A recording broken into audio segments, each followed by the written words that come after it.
দিনটা ছিল 15th মে। স্কুলে রবীন্দ্র নজরুল জয়ন্তী ছিল, সেই জন্যে বেশ সকাল সকালই ঘুম থেকে উঠে পড়েছিলাম।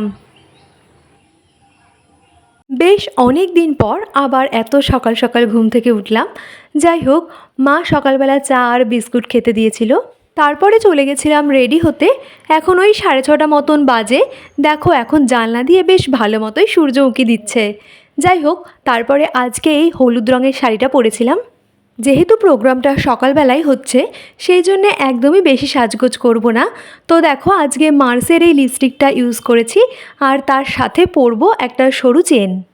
চেনটা তো আমার পরা হয়ে গেছে। এই যে এই ব্রেসলেটটা আজকে পরবো।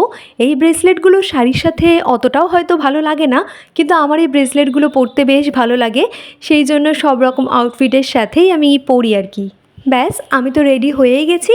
এবার জাস্ট চুলটা বেঁধে নেওয়ার পালা। চুলটা বেঁধে নিলেই আমি পুরোপুরি রেডি। তো এই দেখো আমি পুরোপুরি রেডি হয়ে গেছি। তো আমাকে কেমন লাগছে অবশ্যই তোমরা জানিও। যাই হোক, তারপরে এই করতে করতে তো বেশ দেরি হয়ে গেছিলো।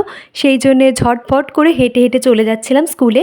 আর এই দিকের পরিবেশটা দেখো কি সুন্দর না, প্রচুর আম গাছ রয়েছে এখানে। তার কিছুক্ষণের মধ্যেই প্রোগ্রাম শুরুও হয়ে গেছিলো। আর আজকে অনেক প্রোগ্রাম ছিল, তাই বেশ অনেকক্ষণ ধরেই প্রোগ্রাম চলছিল। শেষে আমাদের একটা করে প্যাকেট দিয়েছিল, আর তাতে ছিল কচুরি, তরকারি আর মিষ্টি।